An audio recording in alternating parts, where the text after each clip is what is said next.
Two finger test rape के बाद एक और रेप था।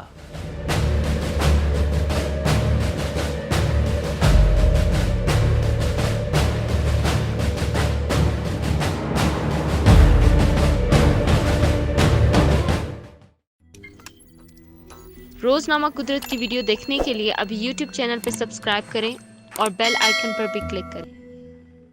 रेप की शिकार होने वाली खवातीन को टू फिंगर टेस्ट की अजियत से बचाने के लिए हाल ही में लाहौर हाई कोर्ट ने इस मेडिकल टेस्ट की शर्त को गैर आइनी करार दे दिया है, जिसे खवातीन के हुकूक के लिए काम करने वालों ने सराहा है।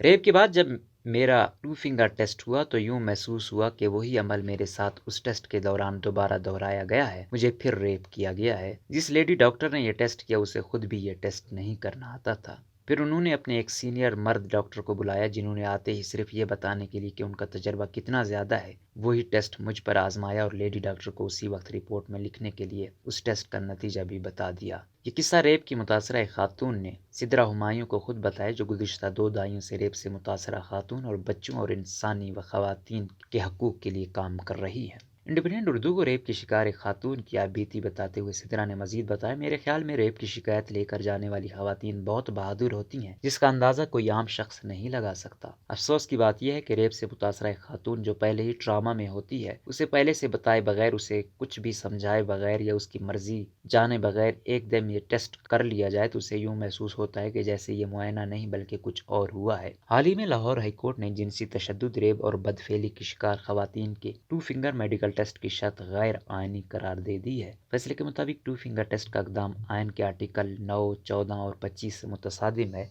जबकि फैसले में हुकूमत की टू फिंगर टेस्ट के हवाले से 2015 और 2020 की गाइडलाइन को भी गैर कानूनी करार दे दिया गया है। लाहौर हाई कोर्ट की जस्टिस आयशा मलिक ने 30 सफ़हात पर मुश्तमिल तहरीरी फैसला जारी किया, जिसमें कहा गया है कि वफाकी और सूबाई हुकूमतें इस बात को यकीनी बनाएं कि मुतासरा खवातीन का टू फिंगर टेस्ट न किया जाए। अदालत ने रेप से मुतासरा खवातीन के लिए सूबाई हुकूमत को बैनुल अक़वामी मायार के मुताबिक गाइडलाइंस बनाने का हुक्म भी दिया है। जस्टिस आयशा मलिक ने अदालती फैसले में लिखा कि खवातीन से रेप केसेस का ट्रायल इंतहाई मुहतात तरीके से शहादत की बुनियाद पर होना चाहिए। कानून शहादत ऑर्डर में 2016 में तरमीम के बावजूद मुतासरा खवातीन के किरदार पर बड़े सवाल उठाए जाते हैं। वर्ल्ड हेल्थ ऑर्गेनाइजेशन और वुमेन राइट्स ऑर्गेनाइजेशन समेत दीगर इदारों ने टू फिंगर टेस्ट पर पाबंदी लगाई है, जबकि पाकिस्तान अक़वाम मुत्तहिदा का मेंबर होने की वजह से मुआहदे पर दस्तखत किए हुए हैं। पाकिस्तानी और यूरोपीय यूनियन समेत दीगर ममालिक की अदालतों ने भी मुतासरा खवातीन के किरदार पर सवाल करने पर पाबंदी आयद कर रखी है, जबकि एंटी रेप ऑर्डिनेंस 2020वीं शेड्यूल में जराइम से मुतासरा खवातीन का टू फिंगर टेस्ट रोकता है।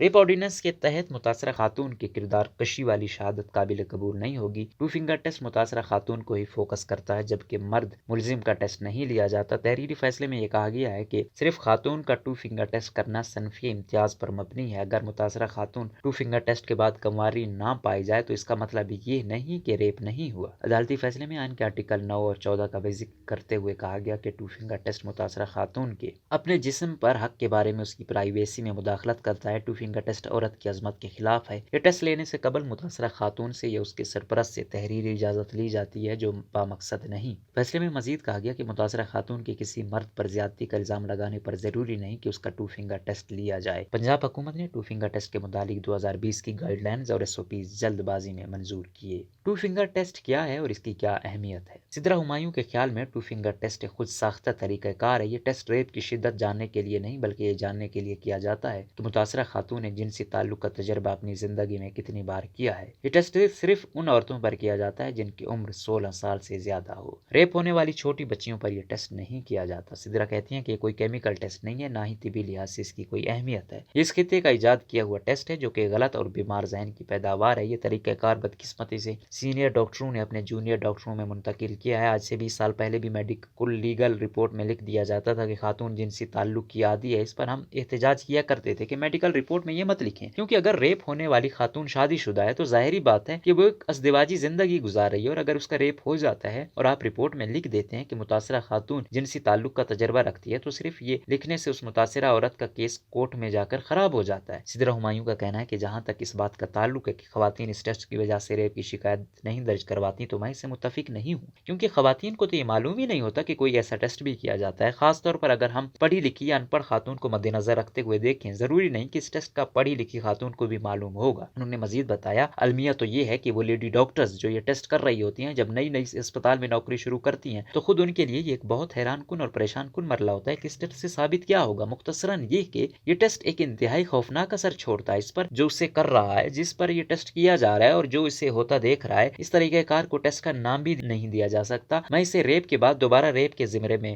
رکھتی ہوں۔ پاکستان میں اس ٹیسٹ کے خلاف تحریری فیصلہ آنا ایک اچھی بات ہے۔ ڈاکٹر ویرتا علی اجن جو کہ طبی ماہر بھی ہیں اور خواتین کے حقوق کے لیے کام بھی کرتی ہیں، اپنے خیالات کا اظہار کرتے ہوئے کہا کہ ٹو فنگر ٹیسٹ عورت کے خلاف ایک سنگین جرم تھا۔ اس وقت اس بات کی انتہائی ضرورت تھی کہ اسے ختم کیا جاتا۔ اس ٹیسٹ کے پیچھے آئیڈیا یہی تھا کہ متاثرہ خاتون کو ہی ریپ کا مورد الزام ٹھہرایا جائے، جس جنسی حملے کا وہ دعویٰ کر رہی ہیں اس کو غلط ثابت کیا جائے، یہ فرض کرتے ہوئے کہ دخول یعنی پیٹریشن جنسی حملے میں ضروری ہے۔ دوسرا، اگر خاتون کنواری نہیں تھی اس لیے اس پر جنسی حملہ نہیں ہوا۔ تیسرا یہ کہ اگر وہ شادی شدہ نہیں تھی اور کنواری بھی نہیں تو وہ اس جنسی حملے کی مستحق تھی۔ چوتھا یہ کہ اسے ریپ کی شکایت کرنے کا کوئی حق نہیں، کیونکہ اس خاتون کے خاندان کو یہ خوف ہوگا کہ دنیا کو معلوم ہو جائے گا کہ وہ کنواری نہیں ہے، اس لیے ان بنیادوں پر ٹو فنگر ٹیسٹ کیا جاتا تھا اور یہ سارے مفروضے اس میں شامل تھے۔ دوسری جانب ایڈوکیٹ ہائی کورٹ سیر بندیال نے انڈیپینڈنٹ اردو سے بات کرتے ہوئے اس فیصلے کے حوالے سے کہا، قانونی لحاظ سے یہ فیصلہ بہت اہم ہے، کیونکہ جس طرح ریپ وغیرہ کے کیسز میں میڈیکو لیگل معائنے کیے جا رہے تھے، اس میں ٹو فنگر ٹیسٹ کے بعد میڈیکل آفیسر یہ نتیجہ بتاتا کہ